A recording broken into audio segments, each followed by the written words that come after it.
तो my dear students, कैसे हैं आप लोग। उम्मीद करते हैं कि आप लोग एकदम अच्छे होंगे। और प्यारे बच्चों, आप लोग बहुत दिन से इंतजार कर रहे थे कि सर एक आध और टॉनिक वीडियो जल्दी से आ जाए कि फिर थोड़ा सा हम मोटिवेट हो जाए पढ़ाई के प्रति। तो प्यारे बच्चों, एक और टॉनिक वीडियो हम आपके लिए लेकर आ चुके हैं। ये ऐसा टॉनिक होता है जिसे देख करके, जिसे लेने के बाद आपके शरीर के अंदर एक नई एनर्जी आ जाती है, आपका मस्तिष्क एकदम रिफ्रेश हो जाता है और आप पढ़ाई के प्रति लगनशील हो जाते हैं।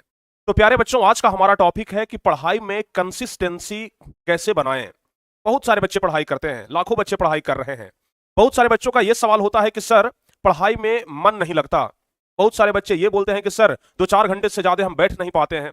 बहुत सारे बच्चे बोलते हैं कि सर बहुत ज्यादा मन मारते हैं तो हम 5-6 घंटे बैठ जाते हैं। लेकिन हम चाहते हैं सर कि 10-12-15 घंटे पढ़ें ताकि हम टॉपर्स तक बने, हम टॉपर बने, बिहार बोर्ड में सबसे ज्यादा नंबर लाएं, या फिर किसी भी फील्ड में उतरे तो उसका सबसे बेहतरीन खिलाड़ी बने। उसके लिए प्यारे बच्चों दो चीज जरूरी होता है, कंटिन्यूटी और कंसिस्टेंसी। हालांकि लगभग दोनों एक ही चीज है, लेकिन आज हम लोग इस वीडियो में एकदम अच्छे तरीके से समझेंगे कि आखिर किस तरीके से हम अपने स्टडी में वो कंसिस्टेंसी लाएं, वो कंटिन्यूटी लाएं, जिसकी वजह से हम आगे अपनी मंजिल को प्राप्त कर सकते हैं।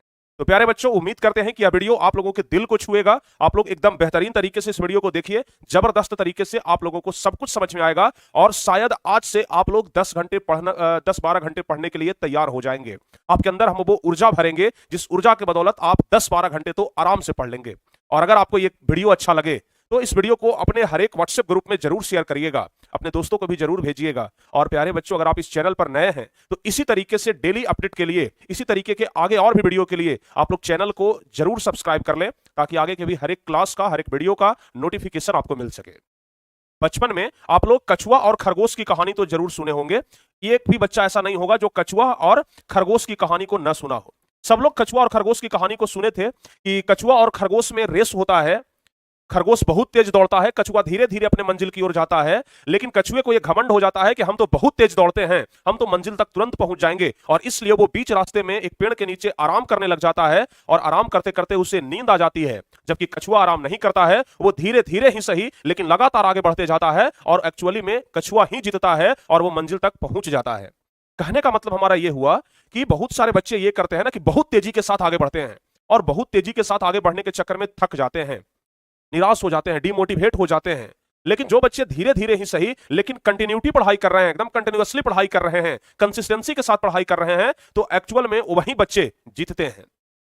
जब एक धावक दौड़ता है प्यारे बच्चों, तो आप लोग देखते होंगे कि शुरुआत में धीरे धीरे दौड़ता है, बहुत धीरे धीरे दौड़ता है, बीच में अपना स्पीड थोड़ा सा बढ़ाता है और अंत जाते जाते अपना स्पीड बढ़ाता है। अगर शुरू से ही बहुत तेज दौड़ने लग जाए ना, तो वो कभी भी दौड़ नहीं जीत पाएगा। उसी तरीके का आपका पढ़ाई होता है। तो प्यारे बच्चों, आज हम आपको 3 फॉर्मूले बताने वाले हैं। अगर आप इस 3 फॉर्मूला को अपने जिंदगी में लागू करते हैं, अपने सिलेबस को इस 3 फॉर्मूला के अनुसार बांटते हैं, तो प्यारे बच्चों आप लोग बहुत ही बेहतरीन तरीके से पढ़ाई कर सकते हैं। तो हमेशा आपको यह कछुए की चाल चलनी है, समझ गए ना। एक विद्यार्थी को हमेशा कछुए की चाल चलनी चाहिए। प्यारे बच्चों, कंसिस्टेंसी और कंटिन्यूटी के बारे में तो हम आपको बता दिए कि एक बच्चों को ना कंसिस्टेंसी और कंटिन्यूटी होना बहुत जरूरी होता है अगर एक विद्यार्थी पढ़ाई कर रहे हैं तो। देखिए प्यारे बच्चों, सबसे पहले ना हम आपको 3 फॉर्मूला देते हैं। अगर आप ये 3 फॉर्मूला की मदद से, ठीक है ना, अगर आप इस 3 फॉर्मूला से पढ़ाई करते हैं तो हम आपको विश्वास दिलाते हैं कि आप एकदम अच्छे तरीके से सिलेबस को कवर कर पाएंगे। और अभी आगे हमारा ढेर सारा और वीडियो आएगा इससे संबंधित। देखिए, सबसे पहला तो बात ये होता है ना, सबसे पहला फॉर्मूला जो हमारा है ये है प्यारे बच्चों मस्ट नो, ठीक है ना। सबसे पहला फॉर्मूला है हमारा मस्ट नो, ठीक है, मस्ट नो। और दूसरा फॉर्मूला है प्यारे बच्चों हमारा शुड नो। समझ गए ना, इसका अर्थ हम आपको समझाएंगे, इसका अर्थ हम आपको समझाएंगे, ठीक है ना, एकदम अच्छे तरीके से आपको समझ में आएगा। और तीसरा फॉर्मूला है हमारा कुड नो। समझ गए ना, ये तीसरा फॉर्मूला है हमारा कुड नो। अगर इस 3 फॉर्मूला से बच्चे अपने सिलेबस को पूरा करें ना, तो शायद आप अपने सिलेबस को एकदम बेहतरीन तरीके से पूरा कर पाएंगे। और प्यारे बच्चों, आप लोग वहां तक पहुंच जाएंगे जहां तक आप कल्पना भी नहीं किए होंगे। मतलब बिहार टॉपर तो आपका रखा हुआ रहेगा, टॉपर की लिस्ट में तो आप आ ही जाएंगे। अब कहेंगे कि सर ये तीनों का मतलब हमें समझ में नहीं आया, जरा इसके बारे में विस्तार से समझाइए। प्यारे बच्चों, हम बहुत ही विस्तार तरीके से समझाएंगे, जरा आप ध्यान रखिएगा। सबसे पहला है प्यारे बच्चों मस्ट नो। सबसे पहला है मस्ट नो। मस्ट नो में प्यारे बच्चों हम लोग उस चैप्टर को रखेंगे जो चैप्टर हमारे लिए सबसे ज्यादा इंपॉर्टेंट है, परीक्षा के लिए सबसे ज्यादा इंपॉर्टेंट है, ठीक है ना। जो चैप्टर ज्यादा इंपॉर्टेंट है उसे हम लोग मस्ट नो में रखेंगे, ठीक है ना। जो चैप्टर, ध्यान से सुनिएगा, जो चैप्टर ज्यादा इंपॉर्टेंट है, ठीक है ना, जो चैप्टर ज्यादा इंपॉर्टेंट है, ठीक है। अब आपके मन में अनेक तरह का सवाल आएगा कि सर कौन सा चैप्टर ज्यादा इंपॉर्टेंट है। जैसे हम साइंस की बात करते हैं, फिजिक्स की बात करते हैं, तो फिजिक्स में बहुत सारे चैप्टर हैं, 5-6 चैप्टर हैं।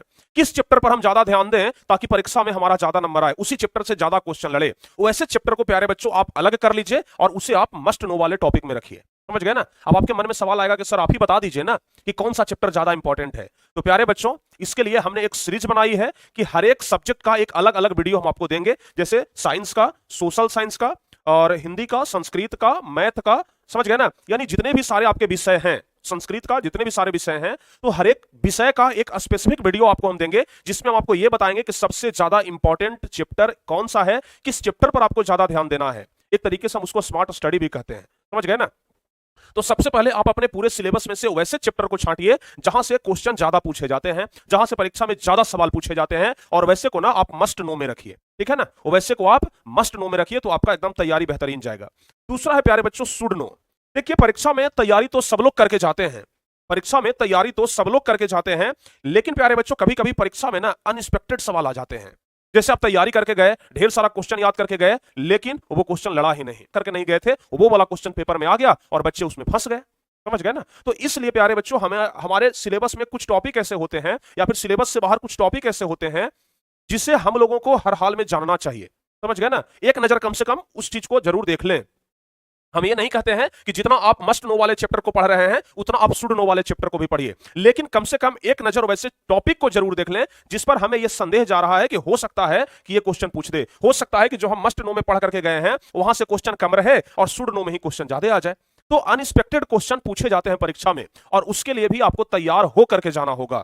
समझ गए ना। तो अपने पूरे सिलेबस में से प्यारे बच्चों अनएक्सपेक्टेड क्वेश्चन को आप छांट लें। समझ गए ना। अपने पूरे सिलेबस में से वैसे कुछ अनएक्सपेक्टेड चैप्टर को, अनएक्सपेक्टेड टॉपिक को, अनएक्सपेक्टेड क्वेश्चन को छांटे जो कि आपके परीक्षा के लिए इंपॉर्टेंट है। मतलब उस पर एक नजर आपका जरूर जाना चाहिए ताकि अगर परीक्षा में पूछ भी दे, क्वेश्चन पेपर में अगर वैसा चैप्टर आ भी जाए तो हमें कोई परेशानी ना हो। ठीक है ना। चलिए, अब प्यारे बच्चों तीसरा नंबर आता है कौन सा? तीसरा नंबर आता है कुड नो। अब कुड नो में हम लोग वैसे चैप्टर को रखेंगे, क्योंकि परीक्षा में अप्रोच बदलते रहता है।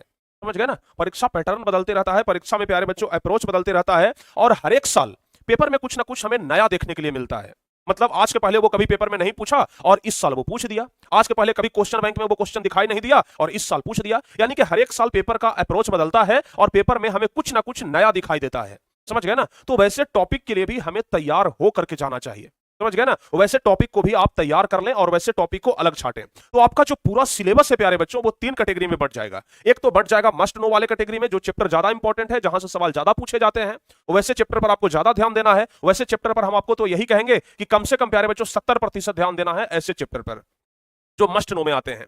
उसके अलावा शुड नो में जो चैप्टर आ रहे हैं वैसे चैप्टर पर कम से कम आपको 15% तो ध्यान देना ही देना है। समझ गए ना। 15% ध्यान देना है जो शुड नो में है, जहां अगर परीक्षा में अनएक्सपेक्टेड क्वेश्चन आ जाए तो उसको भी हम लोग आसानी से बना लें। और उसके बाद जो कुड नो है ना, इसको में भी 15% प्यारे बच्चों आप लोग को ध्यान देना है कि अगर परीक्षा का अप्रोच बदले, परीक्षा में कुछ नया देखने के लिए मिले तो हम उसके लिए भी तैयार रहें। क्योंकि जब एक सिपाही युद्ध करने के लिए जाता है तो वो ये सोच करके नहीं जाता है कि सामने वाला दुश्मन हमसे कमजोर होगा, सामने वाले दुश्मन के पास कितना बड़ा हथियार है, कितना आधुनिक हथियार है, वो इस सब का कल्पना पहले से कर लेता है और वो फुल तैयारी में जाता है, तब वह युद्ध जीतता है।